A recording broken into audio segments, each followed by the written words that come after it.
Hello, and welcome to this third video all about Module 3 of my new course, Open Portal. Now, in Module 1, we talked about what is anxiety and looked at some of the main themes and causes. In Module 2, we looked at the nervous system and some of the basic ways it's designed to function and how anxiety interrupts that. Now in Module 3, we're going to look at the role of our thoughts and beliefs in creating and perpetuating anxiety. So a lot of what we're going to do in this course does take somewhat of a bottom-up approach where we work directly with the body to help affect our state of mind. But it's also good to take a top-down approach from time to time where we work directly with our state of mind in order to shift and change how we're feeling in our body. And so this module is designed to do exactly that. And so if we look back at Module 1, our definition from Cheryl Paul, that counselor I mentioned based in Colorado, she talks about anxiety being a head state. And so if anxiety is a head state, we can do all we want with the body to try and shift that, and we can make some really big changes. But if we are still thinking the same way, or we're still sort of locked in limiting beliefs, it's going to be challenging to sort of fully move out of this cycle of anxiety. So one model that I found really helpful in the past in starting to work with my thoughts is something called the think, feel, act cycle. This comes particularly from CBT, or cognitive behavioral therapy, and I came across it working with a coach called Rachel Hart based in San Francisco. Now, she works specifically with women who would like to change their relationship to drinking, which was me a couple of years ago, and it's really had such a profound effect on me working with some of her ideas. So I want to share them with you today in this video. So the think, feel, act cycle essentially goes like this. The thoughts that we think directly affect how we feel, and then how we feel impacts the actions that we take. And then the actions we take essentially create the next thoughts.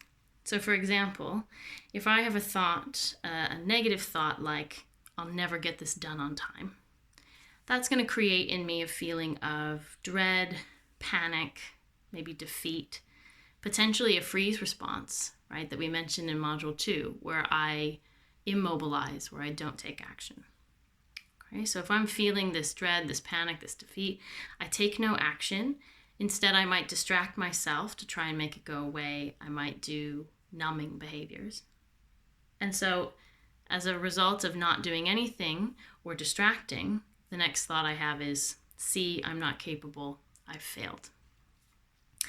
Now, if I think the thought, I can take one step today to get this towards getting this done, I can take one step today towards getting this done, that might create for me a feeling of possibility, groundedness, capability, essentially healthy sympathetic nervous system activation. I feel like I can actually do something about this.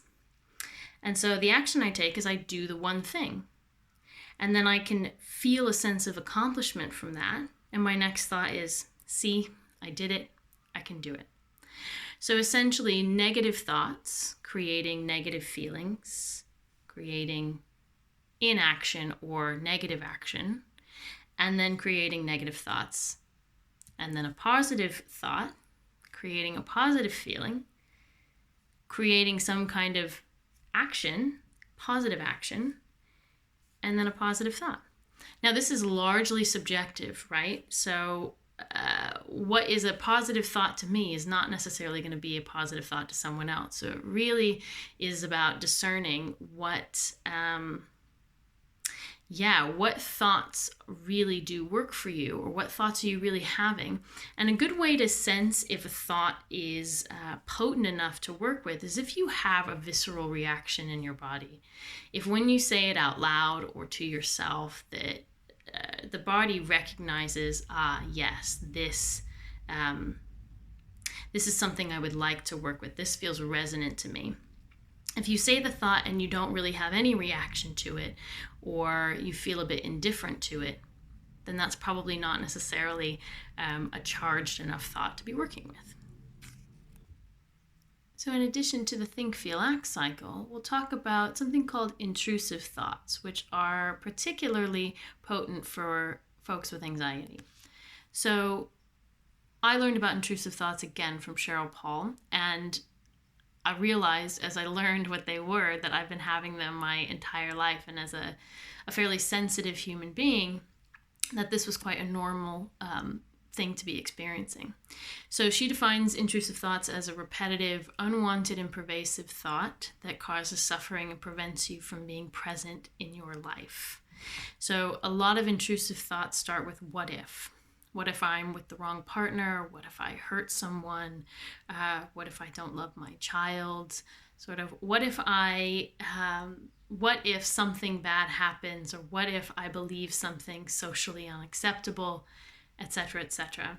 And the thing that causes distress in this is when our ego, our subjective self, believes that this is true about us rather than recognizing this as simply a thought.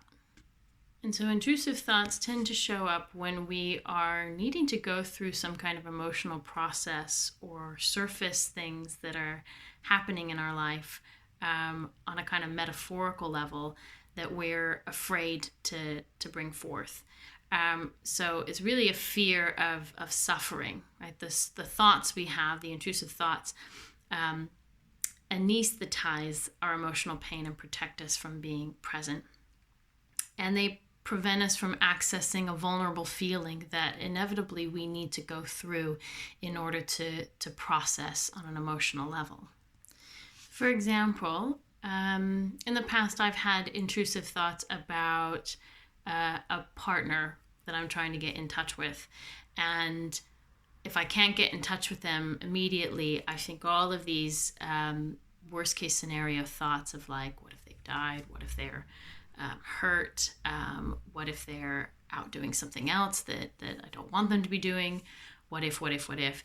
And this, I believe, was a way of covering up the feeling of not being in control of my, not being in control of them, but mainly because they affect me on such an emotional level that for me to feel okay, I have to know where they are.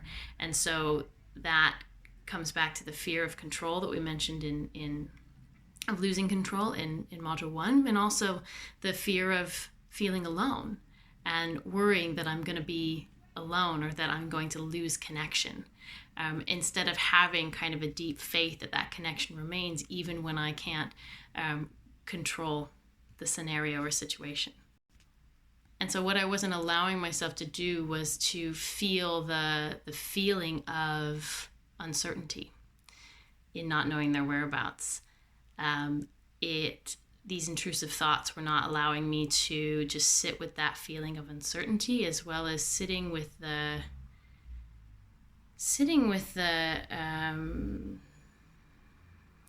myself, sitting with that sense of I'm alone right now. And I can be okay alone. So sitting in that feeling to come back to self-trust, which is I trust that I'm going to be okay in this moment, even not knowing their whereabouts. I trust that these are thoughts that I'm having. They're not reality. And so it's a really profound thing to start to look at. Am I having intrusive thoughts about something?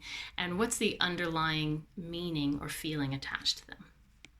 So just to name some of the things I'm describing with my personal situation, Cheryl says the ways that you move away from intrusive thoughts, first to access the choice point between stimulus, the thought you're having, and the response.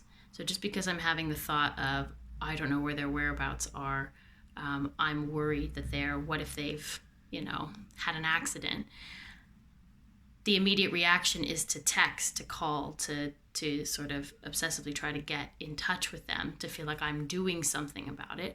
But what I'm doing is I'm watering that intrusive thought, rather than thinking the thought, pausing, discerning whether I need to listen to this thought or not.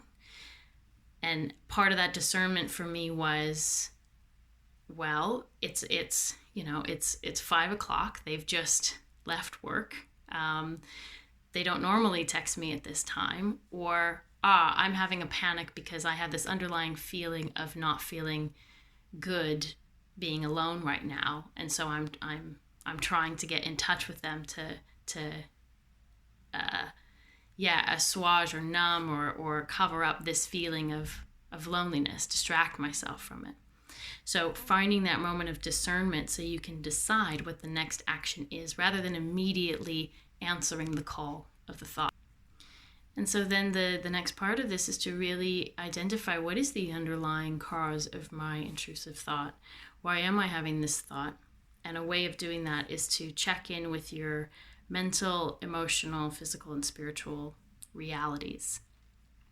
So in the course, we're going to go deeper into how to work with the think, feel, act cycle, how to shift our thoughts from unhelpful ones to helpful ones. And we're also going to look at some of this work around identifying the underlying meaning or causes of intrusive thoughts. And so this will kind of round out the first part of the course, which is all about grounding our understanding, having information about what anxiety is, how it's working through our nervous system, and how our thoughts are contributing to it. And then as we move into module 4, 5, and 6, we're going to get really deeply into the body-based ways we can start to make shifts.